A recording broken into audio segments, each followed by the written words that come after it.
నేను ఎవరైనా చీ అంటే, నేను చీ అన్న వ్యక్తి దగ్గరికి వెళ్ళి నువ్వు పలకరించగలుగుతావా? అక్క, మనం ఒక తండ్రి పెట్టలేం, మనం క్రైస్తవులం, మనం కొట్లాడుకోవటం ఏంటి? అఫ్కోర్స్ మీరేదో నన్ను అన్నారు. మన మనుషులు చిన్న చిన్న మనస్మర్థలు వస్తాయి. యేసయ్య నన్ను ఎలా ప్రేమించాడు, నేను దూరంగా ఉన్నా శత్రువుగా ఉన్నా యేసయ్య నన్ను ఎలా ప్రేమించాడు, నేను నిన్ను అలా ప్రేమిస్తానని నేను చీ అన్న వ్యక్తి దగ్గరికి వెళ్ళి నువ్వు ప్రేమించగలుగుతావా? నేను చా అన్న వ్యక్తి దగ్గరికి వెళ్ళి నువ్వు ప్రేమించగలుగుతావా? నిన్ను దూషించిన వ్యక్తి దగ్గరికి వెళ్ళి నువ్వు ప్రేమించగలుగుతావా? నిన్ను కాదన్న వ్యక్తి దగ్గరికి వెళ్ళి నువ్వు ప్రేమించగలుగుతావా? నువ్వు ప్రేమించట్లేదు అంటే క్రీస్తు ప్రేమ ఇంకా నీకు అర్థం కాల. ఇంకా భూమి మీద నీకు కొందరు శత్రువులు ఉన్నారంటే, వాళ్ళు మా పగవాళ్ళండి, వీళ్ళు మా పగవాళ్ళండి, సచ్చినాల మొహం నేను చూడనండి, ఎట్లాంటి పంతానికి నువ్వు కూర్చున్నావంటే క్రీస్తు ప్రేమ యొక్క పొడవు ఇంకా నీకు అర్థం కాల.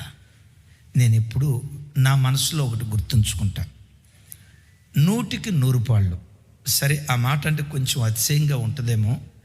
100కి 99% నేను ఎవరిని ద్వేషించను, ఎవరిని తిరస్కరించను, ఎవరిని శత్రువుగా చేసుకోవడానికి మనసులో కూడా ఆలోచించను. ఎందుకు ఆలోచించరయ్యా, మీ మనసు చాలా గొప్పదా అని అంటే కాదు.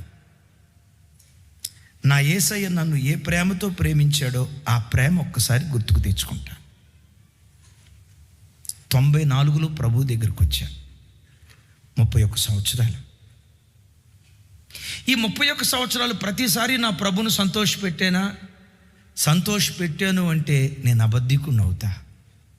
నేను ఎన్నోసార్లు నా యేసయ్య నేర్పించా, ఎన్నోసార్లు నా యేసయ్యకు దుఃఖం తెప్పించా, నా యేసయ్య గాయాలు రేల్పా, నా యేసయ్యకు కన్నీటిని తెప్పించా. ప్రభా, ఈ భక్తి నేను చేయలేనయ్యా అని దేవునికి దూరంగా వెళ్ళిపోయిన దినాలు ఉన్నాయి. సరే, దేవునికి దూరంగా వెళ్ళిపోయిన దినాలు అట్లా ప్రక్కన పెడదాం. సేవకు వచ్చిన తర్వాత అయినా, సేవలో నేను ఇక సావైనా బ్రతుకైనా సేవే అని అనుకోలే. ఒకవేళ అన్నాను అని నన్నేదో గొప్పోడుగా చూపించుకోవాలని నేను ప్రయత్నం చేస్తే రేపు నా దేవుని ఎదుట నేను అబద్ధికుడిని అయిపోతా. సేవకు వచ్చి కూడా చాలాసార్లు వెళ్ళిపోదాం, ఉద్యోగానికి వెళ్ళిపోదాం, మనం బ్రతికేదో మనం చేసుకుందాం, ఈ సేవ మనం చేయలేం, మన వల్ల కాదు, నేను అనవసరంగా సేవకొచ్చి నా జీవితాన్ని పాడు చేసుకున్నా, అంత తీవ్రమైన ఆలోచనలు కూడా నా మనసులో వచ్చాయి.